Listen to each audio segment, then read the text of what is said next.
Bien, mi gente, bienvenidos a otro podcast de los Clecas del Deporte. En esta ocasión sobre los mejores 5 jugadores a nivel internacional en el voleibol en su historia.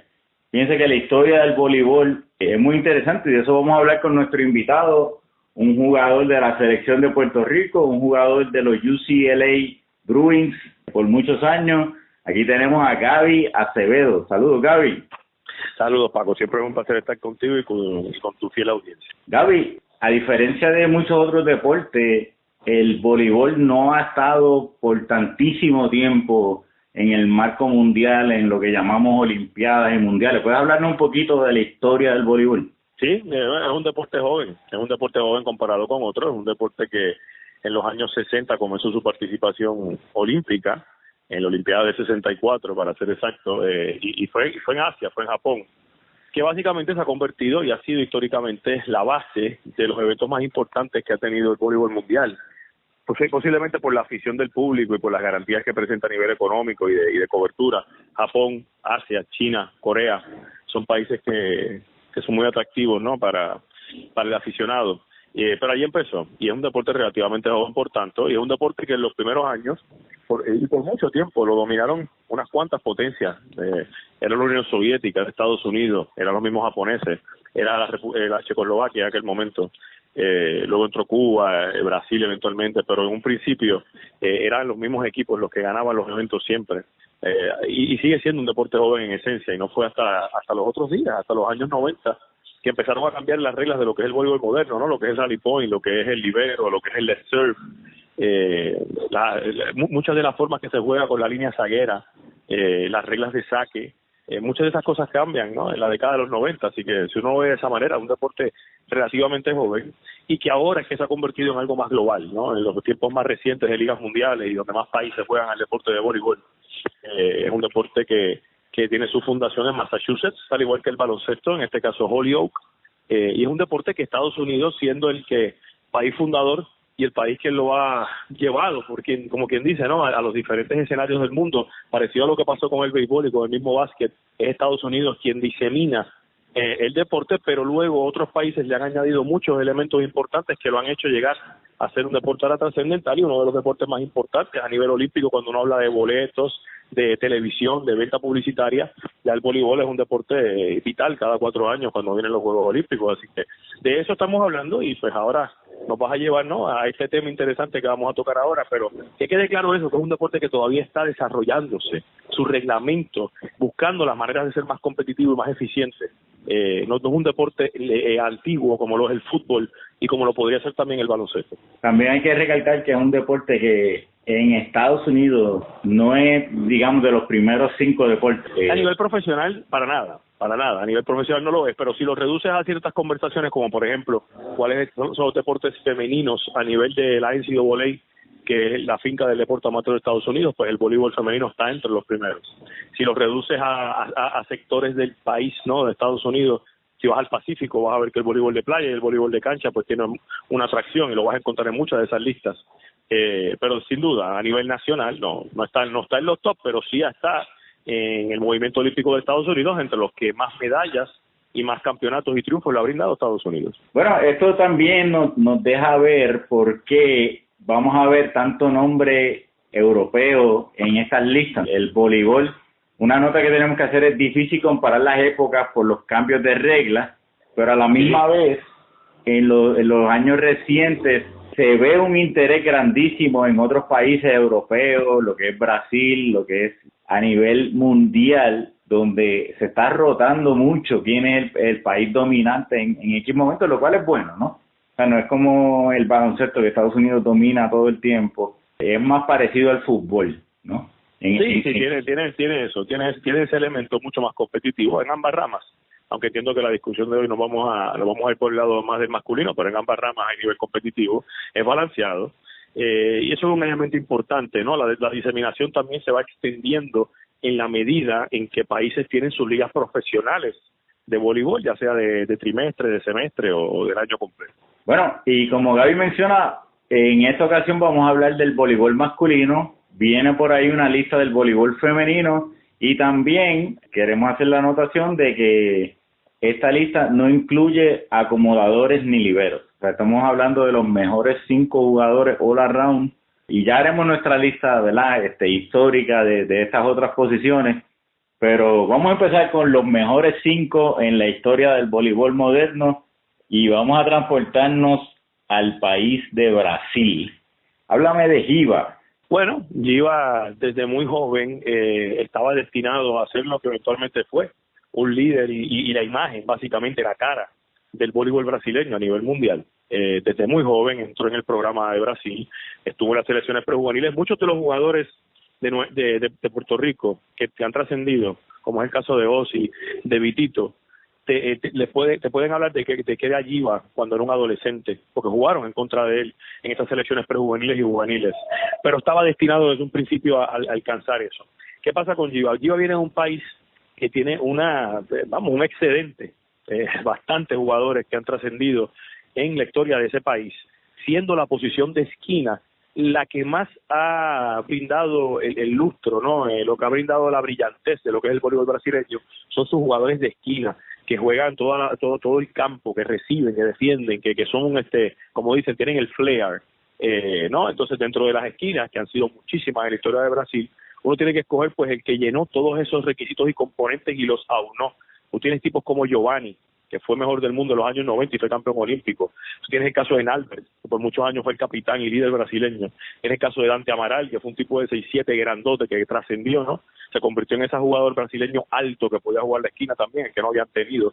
Y otros tipos anteriormente como Rashman, como Tandé, como Carlao. O sea, es una posición de esquina que es, si tú coges a Brasil, ahí los tienes, los esquinas y los acomodadores, y entre las esquinas, pues Giba fue el que llenó todos los requisitos y componentes y llevó ese voleibol suyo al próximo nivel. Fue un jugador que dentro de su carrera también fue creciendo, no llegó a su pico rápido, fue un desarrollo, porque Giba en un momento dado, en los años 90, era un jugador de saque flotado, su bloqueo era sospechoso y cuestionable, no era muy reconocido por él, y en su ataque todavía era un tipo de error prone, o sea, cometía muchos errores en su juventud, pero tenía un estilo de ataque muy distinto, que es lo que lo hace a él ser diferente al resto de los jugadores en la historia del voleibol: su brazo, su pegada, su muñeca, su selección de tiro, de dónde podía poner la pelota con su precisión y potencia, y obviamente que ciertas jugadas en el campo que se convirtieron en normales en el voleibol moderno, como es la bola 32, que es el cruce ese que la esquina viene desde la posición de izquierda hacia el medio, a 2 pies en el medio. Esa 32 pues básicamente Giba, aunque no la inventa, porque la inventan otros compañeros suyos brasileños antes de él,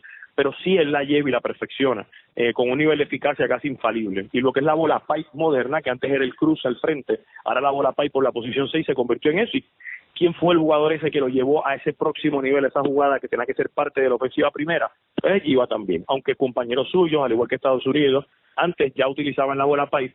Es la pipe de Giba, así mismo le dicen, la pipe de Giba, por la forma en que la remataba en diferentes ángulos de la cancha, en diferentes zonas del campo. Así que por eso y por muchas cosas más, su recepción, su saque, como les decía ahorita, saque flotado, se convirtió después en un saque brincado anotador. Su bloqueo, que en un momento dado no impactaba, se convirtió en uno de los tipos shutdown en la esquina, que cualquier opuesto del mundo tenía que enfrentarlo a él, sabía que era difícil, porque iba hacia el swing block ese espectacular, que era una corrida de llaves del medio, pasaba el pecho, llenaba todo eso, y hasta en cierta medida la forma en que lo hacía era tan smooth, tan cómoda, hacía todo lucir tan bien, la recepción también en la posición zaguera, el recibir y atacar, que se convirtió en algo difícil, porque el saque ahora es durísimo, y para tú poder recibir y controlar el pocket y salir y rematar por la banda, o salir y rematar una pipe, pues ese Giba. Y si quieren ver la mejor etapa de él, yo te diría que del 2002 al 2008, esos 6 años vimos la mejor expresión de lo que es Giba, y obviamente fue ganador a nivel colectivo, estuvo en la mejor generación brasileña, la que ganó todos los títulos, y por tanto yo lo tengo allá arriba, pero vamos a darle el segundo en breve, y vamos a ver que por generación cada cual definirá entre Giba o el que vamos a hablar ahora fue el mejor. Ahí está, ese para mí es, si tú quieres enseñarle a alguien que no sabe de voleibol, Paco, no sabe lo que es voleibol, tú le enseñas un clip de 3 a 5 minutos de Giba, y estoy seguro que lo vas a encantar, lo vas a impactar, por las cosas que él hace, y como la hace, se ve bonito en el campo, y lo hace a un nivel de eficiencia, obviamente, ultra supremo. El voleibol iba en una tendencia de cada vez más alto, los jugadores, cada vez más alto, y Giva llega y dice, no, con la rapidez yo también puedo dominar. O sea, Giva no era un jugador. Y por eso, es lo que te decía, de que él llenaba todos los requisitos de todos los jugadores que habían jugado la posición en Brasil, que es la esquina, porque eso ya le hemos visto en los 90, eso mismo que tú acabas de describir, que Giva lo tuvo que ver con los rusos, que fueron los rivales directos, y con Estados Unidos, dos equipos de mucha estatura y potencia que tuvo Brasil que enfrentar en esa etapa de Giva, al igual que anteriormente Giovanni, Tande, Carlau, tuvieron que enfrentar a los equipos de Holanda, que eran altísimos, igualmente los italianos, que tenían muchos size. Entonces, por eso es que te digo que Giva, eso que tú vas a mencionar, de que la estatura y la fuerza predominaran, y Giva supo ser el rebelde, ¿no? Digamos, el revolucionario, y con sus 6'3", 6'4" de estatura, pero con mucha eficacia, con mucho control de pelota y con muy buena selección de juego, ¿no? Un IQ de voleibol pudo contrarrestar todos esos elementos y convertirse en un jugador campeón olímpico, campeón del mundo, campeón de todo. No, y hablando de ganadores, de gente que uno quiere en el equipo, no importa en qué competencia, ya sea playa o ya sea indoor, ¿verdad? Aunque esta lista es de indoor, pero este próximo jugador dominaba, no importa la era, no importa, tú lo quieres en el equipo tuyo. ¿De quién estamos hablando, Gaby? De Charles Frederick Kiraly. Charles Kiraly, un estadounidense californiano de descendencia húngara, su padre es húngaro, emigró a los Estados Unidos, y Charles Frederick Kiraly, mejor conocido como Karch, es básicamente, como le decía, este hijo de inmigrante húngaro, se establece en el estado de California, que recibe una oferta de beca de la Universidad de California en Los Ángeles, UCLA, a manos de Al Scates. Al Scates, obviamente, todavía no en aquel momento la leyenda que se convertiría eventualmente, pero ya un hombre importantísimo en el voleibol de los Estados Unidos, reconoce esta joya de talento en la escuela superior de nombre Charles Kiraly, y lo recluta para UCLA, y de ahí en adelante la historia es el resto, porque entonces la unión de UCLA y Karch y Al Scates dominó el voleibol mundial. De esa semilla en Westwood Village sale lo que es el dominio por las próximas décadas del voleibol, incluyendo el sobrepasar al sistema soviético del voleibol, que era la Unión Soviética y Cuba, básicamente los dos polos del voleibol masculino, y es de California. Es en los años 70 y 80 con Karch, con Skates, que sale ese voleibol que logra trascender y convertirse en campeón más adelante, y lo vamos a tocar. Ahí estuvo un boricua, porque hay un boricua en todos los capítulos de la historia, pues Ricky Amon. Ricky Amon fue ese puertorriqueño, uno de los mejores voleibolistas que ha pasado por la historia de este país, que estuvo en UCLA en esa época y fue compañero de Karch en algunas de las conquistas más importantes de lo que fue el NCAA voleibol, porque mira cómo lo hace Karch, Paco. Karch lo hace como acomodador y como jugador de esquina y de campo, como universal. O sea, que comenzó su carrera como siendo un acomodador en ese programa y luego trascendió a jugar de la esquina y hacerlo en el nivel más alto que cualquier otro jugador lo pudo haber hecho. Ya yo te mencioné el tema de Giva, pero hay que hablar de Karch, porque si Karch no existe un Giva, Giva mismo lo dice. Giva inclusive en muchas entrevistas las puede buscar, se refiere a Karch, obviamente los brasileños, ese era el papá de ellos. Karch Kiraly, cada vez que Estados Unidos y Brasil se enfrentaba, era el tipo que les daba por la cabeza, y que Giva era un joven adolescente, y obviamente Karch era esa referencia, ese super jugador. Pero ese es Karch, ese jugador que sale de ese programa de UCLA muy ganador, ganando múltiples campeonatos en su carrera universitaria de la mano de varios jugadores que se convertirán en leyendas, incluyendo a Ricky Amon, el puertorriqueño, y luego entonces entra al programa de Estados Unidos, y esto es lo que sucede. En aquel momento Estados Unidos, ya el país inventor del voleibol, obviamente, ya el país encargado de diseminar el voleibol, no había sido ganador, había chocado con la pared, especialmente con esa pared del bloque soviético. Los soviéticos, los mismos cubanos en los años 70, supieron ser superiores al equipo de Estados Unidos y al programa de USA Volleyball, con toda y la figura de Skates y con la figura de otros hombres que serán importantes, pero el más importante después de Skates con Karch viene siendo Doug Beal, que es el que atrapa el programa de Estados Unidos a mediados de los años 80 y reúne un grupo de jugadores con mucho control de pelota, tal vez no con tanta estatura, pero sí con gran control y dominio, y Karch era la esencia, siendo muy joven ya, saliendo de UCLA, parte angular de ese programa de Doug Beal, que va a Los Ángeles 84, con la mala suerte para ellos de que no se encuentran con el bloque soviético, pero aún así ganan las Olimpiadas, las ganan de forma convincente, ganándole inclusive al Brasil de Bernardo Resende, el que recientemente fue el coach de la selección brasileña. Y ahí empieza ese Estados Unidos que comienza a ser dominante, como te dije, y todo es por Karch.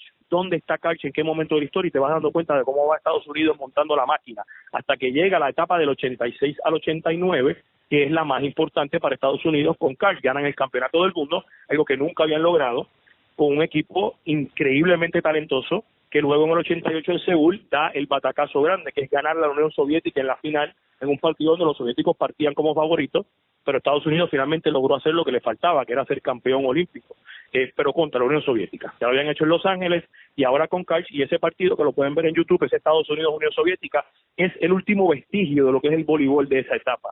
Y viendo Estados Unidos cómo logra sobrepasar finalmente el escollo de la Guerra Fría, que en el voleibol se palpitó muy bien, y Karch fue como ese Captain América, coge una tarjeta amarilla en la final de Seúl, su personalidad, su carácter, cómo metía la pelota, cómo te podía jugar toda la cancha, recibir muy pocos errores, un tipo brillante, un gran compañero que uno quiere tener, un líder indiscutible y un ganador. Y eso es lo que hace a Karch ser, yo diría que el exponente más importante que ha tenido el voleibol, una figura comparativamente con Michael Jordan en ese sentido, por los ganadores que fueron, por el espectáculo, por el drama que trajeron al juego, y fue una lástima que Karch no decidiera jugar en Barcelona, porque creo que hubiésemos visto el gran showdown de lo que era ya el Brasil formado, que aprendiendo mucho de Estados Unidos precisamente, que no les quede duda que Brasil es Brasil porque aprendió mucho de Estados Unidos y se dejó llevar por esa rivalidad para poder superar eventualmente a Estados Unidos. Pero ahí ese equipo del 92 de Barcelona, esa semifinal USA-Brasil, que la gana Brasil, ya Karch no estando ahí, hubiese sido muy interesante haberla visto. No se da, pero ahí termina Karch su carrera de cancha y luego pues le añade lo que es la cereza, que es ese campeonato olímpico de playa.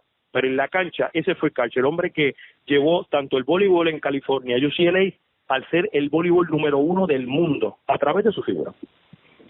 ¿Tú lo llegaste a conocer, Gaby, en tu tiempo en UCLA? Claro, antes y después, obviamente en universidad y también acá en su rol ya como asistente de Estados Unidos y como head coach. Y hablábamos a menudo, tuve la oportunidad de entrevistarlo en los pasados Juegos de Río, en la primera ronda cuando enfrentó a Puerto Rico.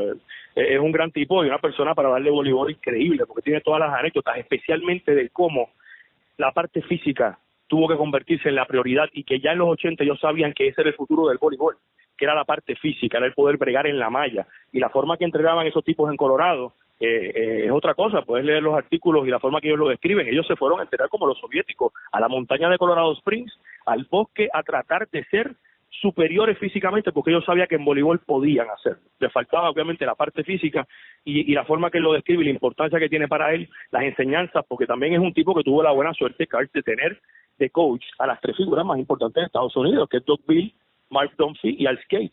Tuvo a Dunphy en Seúl 88, tuvo a Bill en el 84 y tuvo a Skates en su carrera colegial. Entonces todo ese aprendizaje es como si fuese el hombre escogido, the chosen one, que los dioses del voleibol estadounidense y el voleibol mundial lo pusieron para que estuviera con 3 de las figuras más influyentes de las cuales él capturó todo su aprendizaje.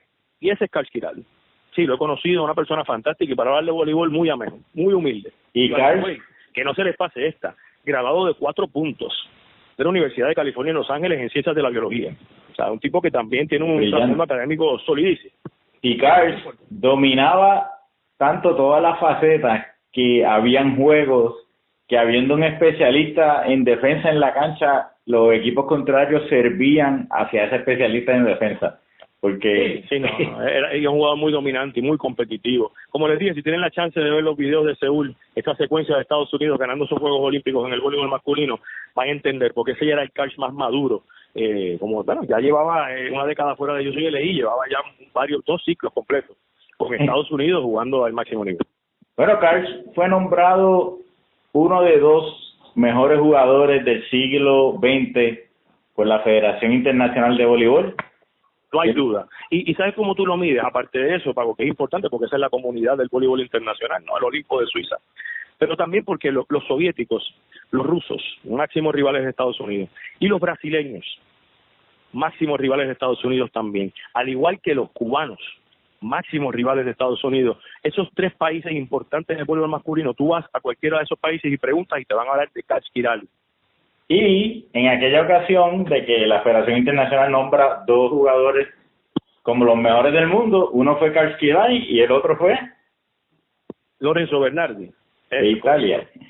Correcto. Háblame de Lorenzo. Lolo Bernardi, ese era su apodo, Lorenzo Bernardi. Que no se me pase decirles que si pueden entrar a las redes sociales o a páginas cibernéticas, una entrevista que dio Julio Velasco, que es un 100%, le llaman del diario gráfico, es una gran entrevista.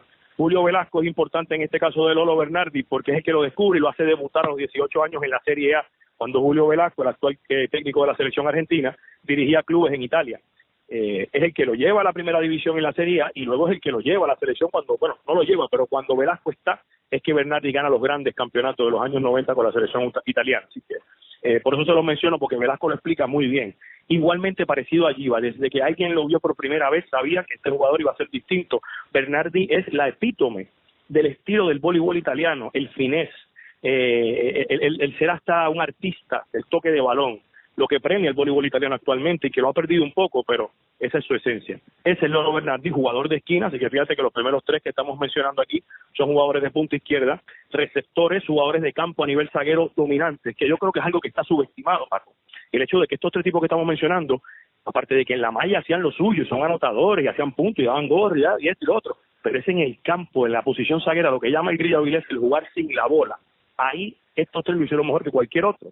Y Bernardi, pues también, al igual que Karch, al igual que Giva, porque hay que decirlo, tuvieron grandes compañeros también. O sea, tú mencionas a los compañeros de Giva, hay como 4 Hall of Famers, hablas de Karch y tienes como 5 Hall of Famers. Y tuvieron buenos coaches también. En el caso de Bernardi, jugó en el Dream Team italiano, ese famoso equipo que fue campeón del mundo 3 veces en los años 90, 94 y 98, y que se quedó a la puerta de ser campeón olímpico en el 96 contra Holanda, en lo que llaman el partido del siglo. Ahí pierde Italia. Italia nunca ha sido campeón olímpico por más, pero Bernardi en aquel momento su nivel dominante como jugador de clubes en Italia, en lo que era la NBA, y todavía lo es, la NBA del voleibol, la Serie A, lo que hizo con Italia en esos dos mundiales, especialmente 90 y 94, y lo que hizo en los campeonatos europeos, añadido que tal vez por un punto aquí y allá en el quinto set contra Holanda no logró un campeonato olímpico, Bernardi, todos estaban de acuerdo, era el mejor voleibolista que había en cancha. La gente pagaba el boleto para ver lo que hacía Bernardi, y era un gran líder, al punto de que ahora es técnico y se perfila como uno de los mejores coaches que va a tener Italia en los próximos años, ya está dirigiendo en la primera división. Pero Bernardi es lo que a los italianos les gusta enseñar, es ese caballero de la cancha, es un hombre gentil, un cavalieri, como dicen ellos, un tipo que se comporta correcto, lo que debe ser un profesional. Y creo que Julio Velasco, el coach argentino, es el que mejor lo describió. Bernardi sabía lo que venía desde que practicó el voleibol, iba a ser un profesional del voleibol. Y los italianos le debemos él mucho porque nos ha enseñado cómo se comporta, cómo se alimenta, cómo se entrena, cómo se comporta públicamente. Y ese era Bernardi, y por eso muchos lo tienen arriba. La generación de puertorriqueños que jugó voleibol en los años 80 y principios de los 90 va a recordar a Bernardi muy bien, porque fue ese primer jugador italiano que llegó a la estratosfera mundial, que era una exportación que hizo el país de lo que era su voleibol, y por eso lo tienen tan arriba. Y muy parecido a Giva y a Karch. Y como digo, es increíble, porque tal vez por ese campeonato del 96 que no gana en la final de Atlanta, por ese quinto set contra Holanda que pierde, entonces estaremos hablando de que Bernardi es el mejor de la historia. Pero por esa situación, por eso es que hay que recordarlo, fue lo que hicieron y cómo lo hicieron. Y estos tres que acabas de mencionar en orden, cualquiera puede ser el número uno, Wow. Pero Bernardi posiblemente lo que le achacan es ese único partido que se jugó en la final de Atlanta. Como mal, si ven el juego, hubiese sido el MVP si ganaban, seguramente. Y ahora vamos a hablar de poder extremo, ¿no? Un jugador un poquito de historia más reciente, un terror en la cancha, decían Iván el Terrible. ¿Qué me puedes decir de Milkovic? Iván Milkovic es la fuerza individual ofensiva más imponente en la historia del voleibol mundial. Esa es la forma que te lo puedo describir. En el mundo de anotar, de lo que es el rally point, que es hacer puntos, ya sea con saque o con ataque, él es el máximo jugador. Es lo más importante que ha tenido el voleibol por la derecha como opuesto, una posición que en los viejos tiempos era llamada universal. Y hubo muchos buenos universales que jugaban por derecha. El caso más importante posiblemente es el de Steve Timmons a nivel de Estados Unidos. Luego vino Marcelo Negrão, que tuvo un periodo corto de dominio, pero fue importantísimo en el 92 en Barcelona. Tipos luego como Van der Meulen, como Gianni, como Sorsi, como Sartoretti, y luego un montón más que vendrían después. Pero entonces cuando hablas de Iván Milkovic, es el que tiene, si fuera un juego de Nintendo, todas las barras 10 de 10. Tiene pegada, tiene visión de cancha, tiene precisión, tiene tronco inferior, que usualmente es lo que se le parte primero a los voleibolistas de impacto, las rodillas, las piernas. Un tipo físicamente listo, muy apto, y su nivel de ataque y pegada va combinado con la fuerza y con el IQ que tiene, con un tipo muy inteligente en la cancha. Y por lo demás, un tipo que, como yo digo, tenía las canicas siempre, quería la pelota grande y sabía que todos los partidos iba a recibir la pelota grande. Su historia más importante en el principio es el campeonato en Sydney 2000 olímpico que logra Yugoslavia. Yugoslavia no lo tuvo a él como el mejor jugador. Ahí habían tipos como Vladimir Gervic, como Vujevic, como Nikola Gervic, un equipo que estaba ya formado y que inclusive en el 98 venía de ser subcampeón del mundo, perdiendo con Italia la final. pero cuando insertan con 19 años de edad a Iván Milkovic a la alineación en los Juegos Olímpicos de Sydney y sientan a su opuesto veterano, ahí cambia todo. Y ahí entonces Yugoslavia dejó de ser un subcampeón y se convirtió en el mejor equipo de los Juegos Olímpicos, dándole un 3-0 y a paliza a los rusos, con Milkovic siendo un jugador eficiente, pero algo que no se veía en el voleibol de opuestos, porque los opuestos se les permitían los errores. Milkovic cometía muy pocos errores, buscaba cancha, era muy anotador, con una precisión muy alta, y esa victoria sobre Rusia en esa final de Sydney es el principio de muchas grandes desazones para Rusia, enfrentando a Yugoslavia y eventualmente a Serbia, con Iván Milkovic siendo el jugador más importante siempre. Le gustaba mucho jugar contra Rusia, que era el clásico, y ganó siempre que pudo. Inclusive hubo una época bien importante, que ustedes lo buscan en los récords en Wikipedia, y van a ver que Serbia terminaba segundo, tercero en la mayoría de los eventos. Y el equipo no era muy bueno ya se le han ido algunos de los veteranos. Quedaba Milkovic con Nikola y algunos otros muchachos jóvenes que venían al programa. Pero era por Iván, que el equipo competía siempre en el top 4, siempre estaba entre los mejores 4 a nivel mundial, porque Iván Milkovic podía solo. Era un sistema ofensivo por su cuenta, era súbeme la pelota, que yo me encargo del resto. Claro está. Tenía un acomodador histórico también como Nikola, que le daba la pelota como él la quería y tenían una conexión inmensa. Iván Milkovic respetaba mucho a Nikola porque era el veterano y Nikola sabía echarle el balón. Pero Iván era un tipo que sabía todo el juego, que iba a recibir los balones más importantes, estaba listo para atacar. No hubo una ocasión que tú recordaras que Iván Milkovic no estaba listo para que le echaran el balón. Y es lo que es el voleibol moderno de anotar. ¿Tú quieres el mejor anotador que ha pasado por el voleibol? Yo pongo a Milkovic en cualquier lista número uno. Los números están y los que lo enfrentaron pueden dar testimonio. Igualmente, al igual que los 3 anteriores, un hombre muy caballeroso, reconocido, un tipo fino, de los que son buenos para representar lo que es el deporte de voleibol. Y entonces estamos llegando ya al número 5 en tu lista, Gaby. ¿A quién me tienes como el 5º mejor jugador de todos los tiempos en el voleibol moderno? Hay posiblemente 10 o 15 jugadores que puedes meter en eso, quiero dejar eso claro. Hay posiblemente 10 o 15 nombres que son candidatos a ese puesto o a estar por lo menos entre el 5º y el 6º lugar. Pero hay que hablar de Andrea Gianni. Andrea Gianni es actualmente el director técnico del club Reviero de Milano, que es el club que juega Ángel Pérez, el puertorriqueño como acomodador. Gianni es el director técnico allá, tuvo experiencia ya en Polonia, en Europa, además de Italia como director técnico. Pero Andrea Gianni lo pongo por las siguientes razones. Primero, por su longevidad. Desde Seúl hasta Atenas 2004 tuvo participaciones en Juegos Olímpicos. Cuenten ustedes cuántas son. Hablando de 5 Olimpiadas.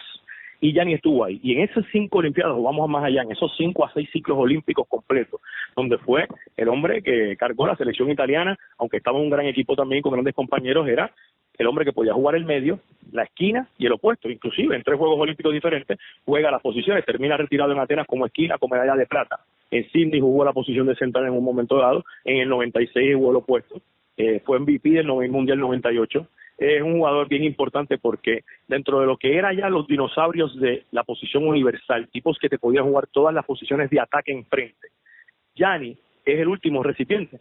Y él añadió que atacando desde la posición zaguera por la 1, fue muy, muy efectivo. Tenía pegada y tenía buena selección, tiene una muy buena muñeca que la fue trabajando en su carrera porque es un jugador más de fuerza natural. Pero eventualmente se convirtió en lo que llamamos un caballo de carga, parecido a Iván Milkovic, pero con un estilo distinto a Milkovic porque Milkovic utilizaba más su frame, sus 6'7", sus 6'8" casi de estatura y poder atacar por arriba. Gianni era un 6'5" natural, lo es, pero utilizaba muy bien sus piernas, llegaba al balón siempre balanceado. Y su porciento de ataque para la posición de opuesto y por la carga que recibía constantemente era muy alto. Gana todo, al igual que Bernardi, en la selección italiana, excepto campeonato olímpico, termina con 2 medallas de plata, perdiendo en 2 finales, una ante Holanda, la otra ante Brasil. Yo pondría a Gianni ahí, por eso que te mencioné, esas 5 olimpiadas jugando 3 posiciones distintas, pienso que es muy meritorio. Bueno, definitivamente esa longevidad y excelencia, ¿verdad? Esa versatilidad le da un lugar entre los mejores jugadores del mundo. En esa 5ª posición yo tengo un jugador que ganó 4 medallas olímpicas. ¿Qué me puedes hablar del ruso Sergei Tetwenkin? Bueno, Sergei es el ADN ruso, es ese prototipo de lo que es la biología y la fisionomía del voleibolista y del deportista ruso, que dura mucho tiempo, que siempre tiene la misma condición, de una buena genética obviamente a favor, pero un tipo que se supo mantener y aguantar los cambios que dio el voleibol, siempre teniéndolo a él como jugador de punta en las alineaciones desde Rusia desde el año 96. Y también es un vestigio por ahí de lo que era el voleibol soviético. Sergei Tetwenkin se educa en el voleibol soviético, que estaba ya en su última vuelta a finales de los años 80, es ahí que aprende. Y todo eso es lo que nos queda ver de qué hubiese sido la Unión Soviética si hubiese continuado su filosofía de enseñanza, su estilo de juego, hasta esta etapa, porque Rusia dejó de ser como la Unión Soviética en su forma de jugar. Rusia se ha adaptado mucho más al voleibol actual y hasta te busca jugadores de control de pelota. Antes no era importante eso, sino la fuerza y la estatura. Pero Titiukin, con esa cantidad de Juegos Olímpicos y partidos que tuvo con Rusia, con el Campeonato de Londres, donde ya muchos pensaban que ya no daba para más, y termina siendo muy relevante en ese Campeonato Olímpico.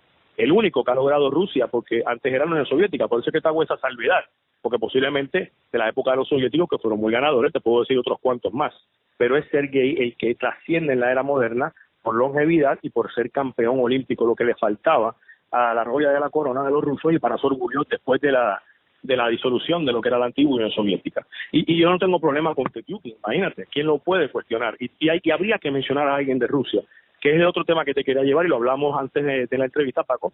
Cada país podría someter su candidatura para un mejor jugador de la historia. Cada país tuvo algún jugador que impactó en alguna generación y fue importante. Argentina puede someter algunos, Cuba sin duda puede someter el suyo, y otros países que se quedan fuera de la lista posiblemente, o que podrían tener otros jugadores que también lo fueron importantes.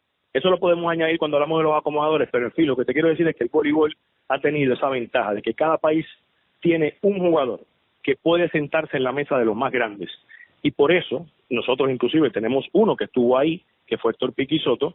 Lo hace tan bonito el deporte de voleibol, porque ya se ha convertido en un deporte global.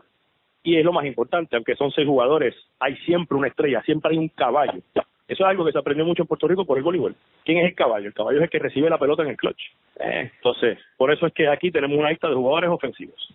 Y ahí hay que hacer la salvedad de que en esta lista no hemos mencionado jugadores asiáticos, aunque el deporte se ha desarrollado muchísimo en Asia. Lo vamos a ver más en el lado femenino, ¿no? Pero claro, sin duda alguna, porque han logrado ganar. En la época moderna, porque el problema que tiene el voleibol asiático es que no tiene la fuerza del voleibol moderno. Pero sin duda alguna son muy importantes porque los elementos defensivos de la forma de jugar el campo se aprendieron a través de coaches asiáticos en Argentina y en Brasil también. El cómo defender, cómo jugar en posiciones zagueras. Pero obviamente, como hablábamos al principio de la entrevista, el voleibol se ha vuelto más ofensivo. La ofensiva, el hacer puntos es lo más importante que tiene el juego. Y a veces olvidamos ese tipo de importancia de jugar bien el campo zaguero. Pero los 3 que tú mencionas primeros en tu lista aquí, que discutimos con Giva, con Kach y con Bernardi, son eso. Juegan todo el ámbito del campo. Y eso es lo que los hace importantes, porque el voleibol también se trata de eso, del golpeo de la pelota. No todo es hacer puntos. Bueno, y cuando hablamos de armadores, ahí vamos a ver otros elementos que hacen que otros países resalten más por el juego bonito, por el juego espectacular. Así que esperen próximamente esa lista. Gaby, muchas gracias por compartir y educarnos en todo esto. ¿Tienes algún click award en esta ocasión? Mira, no sé si es un click award, pero vamos a ponerlo de esta manera. Muchos de ustedes están al tanto de lo que ha sido la controversia entre la Federación Puertorriqueña de Voleibol y los productores de eventos de categorías menores del voleibol, mayormente en el centro de convenciones. Ha sido una lucha que se ha ventilado públicamente, lo cual es mi primera nominación para CLECA. Este tipo de cosas. Para aquellos oyentes que no sepan cuál era la controversia, ¿puedes darnos un resumen rápido? La controversia se resume en que la Federación tiene la facultad y la potestad de cobrar avales o permisos, licencias para tú poder producir eventos en el deporte de voleibol. Básicamente una regulación que la tienen otros deportes a nivel federativo. Como federación ellos entienden que si tú vas a montar un evento dentro del marco del voleibol federado, que lo entienden ellos, los que estén afiliados a la federación, los voleibolistas de las categorías menores, se les pide que paguen una afiliación. Ante todo esto, al igual que a los clubes, se les pide que paguen una afiliación. Ante esto, la federación lleva esto al punto de que quiere cobrar el aval de los eventos y los productores. Eso ocurre desde hace unos años, pero no se ha hecho de forma consistente. Aquí lo querían reforzar, querían ejecutar esta orden. No quiero decir a la fuerza, pero sí quiero decir que querían ser estrictos en la aplicación del reglamento de la federación del pago de avales, y algunos productores de los eventos en el centro de convenciones mayormente se negaron a esto. Recientemente vimos que la Power League sí se sometió al pago de aval, pero el evento mayormente que hablamos es lo que es Junior National, lo que es el Spring Challenge, esos eventos que que se celebran en el centro de convenciones, y comenzó una guerra entre productores y federación, básicamente los productores argumentando que no tenían que pagar un aval porque la federación no hacía mucho por ellos o nada, y la federación diciendo que ellos son el ente regulador del voleibol, y de esta manera ellos avalando brindan unas protecciones, por ejemplo, que los árbitros estén avalados, que se utilice el reglamento correcto, que no se esté violentando obviamente la integridad de los muchachos y los jóvenes, que al fin y al cabo es lo más importante y es lo más que hemos olvidado en esta discusión. Así que la batalla se resume en eso, en un cobro de aval del ente regulador y de la producción a nivel local que se rehúsa a esto porque no ve que tenga un beneficio ese pago de aval. En esa guerra que se ha ventilado públicamente, lo cual yo totalmente en desacuerdo, esto se tiene que dar a la puerta cerrada porque da la impresión que el voleibol está en una guerra civil, pero no lo está. El voleibol está pasando por un proceso de desarrollo en Puerto Rico donde ya es un deporte de masa. El voleibol cuando comienza a nivel federativo es un deporte de sectores, mayormente inclusive la montaña y ciertos parchos en el área metro y obviamente el voleibol escolar. Pero el voleibol de Puerto Rico, hasta los otros días, era un deporte de ciertos sectores del país, ya es un deporte local, todo diseminado por el país y tiene bastante cobertura, al punto de que se celebran eventos grandes en todos los puntos cardinales de Puerto Rico y todos los fines de semana ustedes ven eventos de voleibol de agosto a diciembre a nivel escolar. Esos cambios los está pasando el voleibol ahora y el Click Hour para mí es la forma que se manejó de ambas partes esta conversación. No tiene todavía como visión a los jóvenes y te voy a dar estas dos críticas antes de cerrar. Por un lado, a los productores de eventos en el centro de convenciones que todavía no han considerado el impacto que tiene la cantidad de partidos y en las condiciones en que se juegan los juegos en el físico y la salud de esos muchachos. En periodos de 3 a 5 días se juega una cantidad bastante alta de partidos por equipo, los muchachos quedan expuestos, se celebran más de 4 o 5 eventos al año a nivel de centro de convenciones después de haber salido de la temporada escolar. Y los productores de eventos en eso nunca han tenido un plan para considerar cómo reducimos el impacto en el físico de los jugadores sin tener que poner la economía antes, porque sabemos todos, Paco, que lo que vale es yo cobrarte la inscripción y te garantizo una cierta cantidad de partidos. Por eso es que tú pagas la prima de inscripción. Y ahí estamos fallando porque lo vemos como un negocio y no estamos hablando de la integridad y la salud de los muchachos y el desarrollo de ellos en el voleibol. Y esa es mi crítica para el lado de la producción de eventos del voleibol. Y se los he dicho a algunos de ellos de frente. Y en el lado de la federación, mi crítica viene siendo que, oye, ¿sabes por qué esto es un argumento fuerte? Porque algunos tienen razón, el voleibol federativo hace rato dejó de estar conectado a la base, hace rato dejó de ayudar y de impactar directamente el voleibol inferior y de categorías menores. Antes se jugaba la segunda categoría, la categoría novicio, la juvenil, la prenovicio, eso dejó de existir. Ante esto, los clubes, la base del voleibol, que son los clubes y los jugadores que cada fin de semana con sus padres y familiares van a torneos de voleibol, ese es el voleibol, esa es la comunidad. Esa es la federación, pero la federación de unos años para acá, por cuestiones de presupuesto, por cuestiones de planificación y organización, dejó ese contacto. Y ahí es que entraron los productores de eventos de voleibol, Paco. Aprovecharon ese vacío que la federación bien dejó en un momento dado, o mal dejó en este caso.